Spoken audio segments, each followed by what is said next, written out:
ഭാഷാ വികസനത്തിൻ്റെ ആദ്യഘട്ടം ഏത്? ഇന്ദ്രിയ അനുഭവം.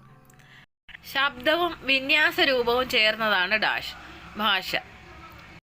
അഹംകേന്ദ്രീകൃത അതായത് ഈഗോ സെൻറ്റേഡ് ഭാഷാ സിദ്ധാന്തം അവതരിപ്പിച്ചത് ആര്? Answer TN. പിയാഷെ. രചനാനന്തര പ്രചരണ വ്യാകരണം ട്രാൻസ്ഫോർമേഷൻ ജനറേറ്റീവ് ഗ്രാമർ എന്ന ആശയത്തിൻ്റെ വക്താവ് നോം ചോംസ്കി. അടുത്ത ക്വസ്റ്റ്യൻ, റോഡ് ലേണിംഗിൻ്റെ പിതാവ് ആര്? Answer Vygotsky. മനോസാമൂഹിക വികാസ ഘട്ടത്തിൻ്റെ പിതാവ് ആര്? Answer Ericsson. മുൻകൈയെടുക്കൽ, കുറ്റബോധം ഇത് എറിക്സന്റെ ഏത് വികാസഘട്ടത്തിൽ പെടുന്നു? ആൻസർ മൂന്നാം ഘട്ടം. 3 വയസ്സ് മുതൽ 5 വയസ്സ് വരെ. ബുദ്ധിമാനായ അച്ഛനും അമ്മയ്ക്കും മന്ദബുദ്ധികളായ കുട്ടികളും മന്ദബുദ്ധികളായ അച്ഛനും അമ്മയ്ക്കും ബുദ്ധിമാനായ കുട്ടികളും ഉണ്ടാകുന്നു.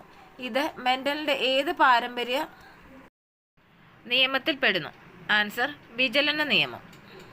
ബുദ്ധിമാനായ അച്ഛനും അമ്മയ്ക്കും ശരാശരിയിലുള്ള കുട്ടികളും മന്ദബുദ്ധികളായ അച്ഛനും അമ്മയ്ക്കും ശരാശരിയിലുള്ള കുട്ടികളും ജനിക്കുന്നു. ഇത് മെൻഡലിൻ്റെ ഏത് പാരമ്പര്യ നിയമത്തിൽ പെടുന്നു? ആൻസർ പ്രത്യാവർത്തന നിയമം. അടുത്ത ക്വസ്റ്റ്യൻ, പാരമ്പര്യ മനഃശാസ്ത്രത്തിൻ്റെ പിതാവ് ആര്? Answer Francis Galton. ബഹുഘടക ബുദ്ധി സിദ്ധാന്തത്തിൻ്റെ പിതാവ് തോണ്ടേക്ക്. ദ്വിഘടക ബുദ്ധി സിദ്ധാന്തത്തിൻ്റെ പിതാവ് ആര്? സ്പിയർമാൻ. സംഘഘടക ബുദ്ധി സിദ്ധാന്തത്തിൻ്റെ പിതാവ് തേഴ്സ്റ്റൺ. ത്രിമുഖ ബുദ്ധി സിദ്ധാന്തത്തിൻ്റെ പിതാവ് ആര്? ഗിൽഫോർഡ്. ബഹുതല ബുദ്ധി സിദ്ധാന്തത്തിൻ്റെ പിതാവ് ഹോവാർഡ് ഗാർട്ട്നർ. ബുദ്ധിമാപനം എന്ന ആശയത്തിൻ്റെ പിതാവ് സ്റ്റേൺ.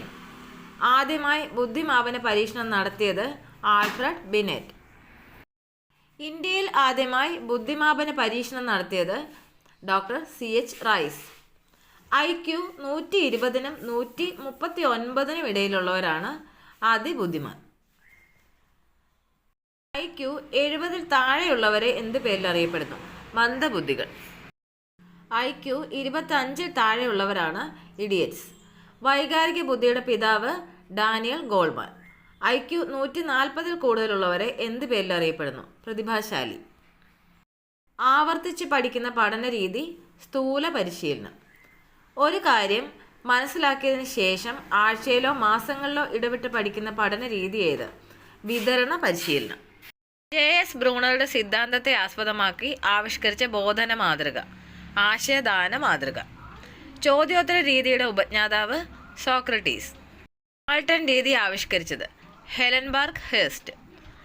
അറിവ്, സ്വഭാവം, സംസ്കാരം എന്നിവയുടെ ഉത്തേജനമായിരിക്കണം വിദ്യാഭ്യാസ ലക്ഷ്യമെന്ന് അഭിപ്രായപ്പെട്ടത് അരവിന്ദ ഘോഷ്. ഏറ്റവും നല്ല വസ്തുനിഷ്ഠ മാതൃകാ ചോദ്യം ബഹുവികൽപ്പ മാതൃക. പൗലോ ഫ്രയർ ആവിഷ്കരിച്ച രീതിയുടെ പ്രത്യേകത എന്ത്? വിമോചനാത്മക വിദ്യാഭ്യാസം. ശിശു ഒരു പുസ്തകമാണ്, അധ്യാപകൻ അതിലെ ഓരോ പേജും പഠിക്കേണ്ടതാണ്. ഇപ്രകാരം പറഞ്ഞത് ആര്? റൂസോ.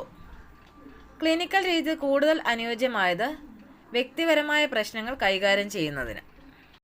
ഇനി പറയുന്ന ഘടകങ്ങളിൽ ഏതാണ് കുട്ടിയുടെ വളർച്ചയെ നിർണായകമായി സ്വാധീനിക്കുന്നത്?